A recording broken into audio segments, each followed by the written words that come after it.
Welcome to Marital Success Moment with Blessing Rufus, your marriage coach. I want to have a very important discussion with you, my single ladies, single brother. I know that you are planning to have your marriage. If not now, tomorrow. I know that you are hoping to have a glorious and successful marriage. A glorious and successful marriage starts with the person you marry. Yes, the person you marry will play a very big role in the success or failure of your marriage. So you must make sure that you marry somebody that will help you, that both of you can work together to have a successful marriage. Yes, we are to marry those who love God. Yes, we are to marry Christians. Yes, we are to marry those who have the same faith and belief with us. But not every Christian should be your husband or wife. Not every Christian. He's born again. He's a child of God. But if he is not meant for you, you may not build a happy home. So I want to tell you, people, you must be very careful. In fact, in a very plain language, people you must not marry. Number one is the person that have no regard for people. Somebody who have no regard. You may be a Christian. You may be born again, but does not have regard for you, for God, for your family, for his own family. No. It's no good area for you. Even if he's love bombing you, even if he knows everything and loves you and cares for you and all that, but does not have regard. Please think again if you are in such a relationship. What does it mean to have regard? To have regard means to look upon or think of with a particular feeling. To regard a person in a high esteem. To hold someone in a high esteem. To regard a person with favor. To show respect and concern for a person. To think highly of a person.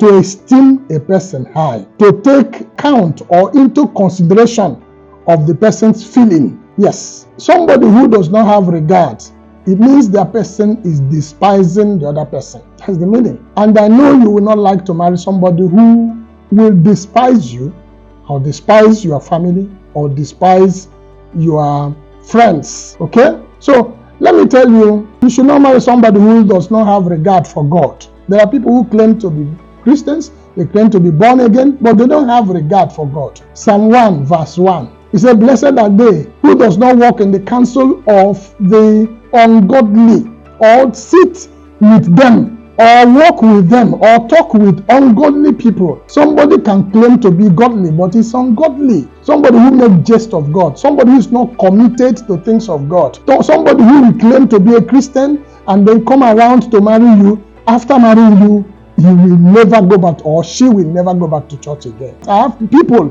that come back to cry to us, and we warn them, please brother, be careful. Oh sister, be careful. He say, he lost me, I love him, and then where our love is charming us, love is blind and all that. He's caring. The definition of caring is what? I don't know. And then they got married, and the man claimed to be attending a particular church, but he shielded us from knowing the pastor of that church, and they got married, discovering that he is not even anything at all come near the church. What happened is that the man was a believer, but he has backslidden. We warned the sister, but now you see, the man does not have regard for God. He even are not allowed the sister or the girl to attend church or attend church programs, even to pray at home. Please do not marry somebody who does not have regard for God. God said to the children of Israel, do not go close to them.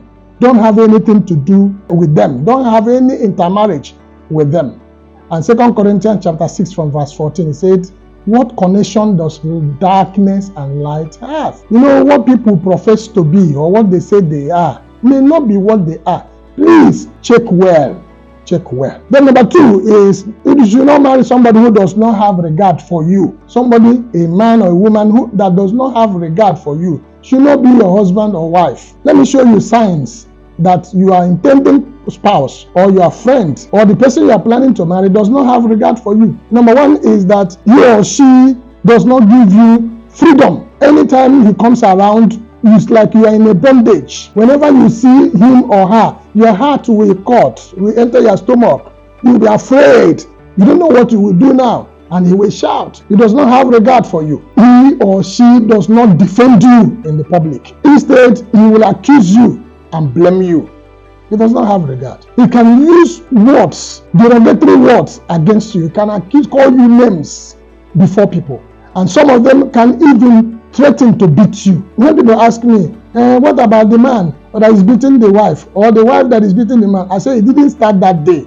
It started through courtship. When a man threatens to beat you, or a woman threatens to slap you, and after you now apologize, it's giving you a sign that this is what I'm going to do to you in marriage. But we are blinded now by love, what you call love.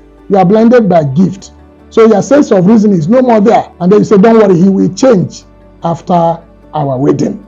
And then after the wedding, he becomes obituary. He does not have regard for you. He or she is insecure, is overjealous. Whenever you always like to check your phone. When you are talking with somebody, you want to know who is that person. Always stalking you, always checking on you all the time without giving you breathing space. That's a sign that he or she does not have regard for you. They can flirt with women or men or in your presence. They don't have regard for you. All right. He doesn't appreciate you, and he doesn't appreciate your wisdom. He doesn't appreciate your dressing. He doesn't appreciate the works you do. Instead, he will just say, what have you done? What have you done? What is it? Others can do better. That is a sign that the person does not have regard for you. All right. Do not marry somebody who does not have regard for your parents. Somebody who does not have regard for your parents. Why should you marry somebody who does not have regard for your father? If you talk about father, say, that old man. If you talk about your mother, say, that old woman. Don't ever mention them here. And you are going ahead to marry. No, now, are you marrying them without bringing the person inside the family for the family to see? Listen, young man or young woman, listen to me. So you are not just marrying your spouse.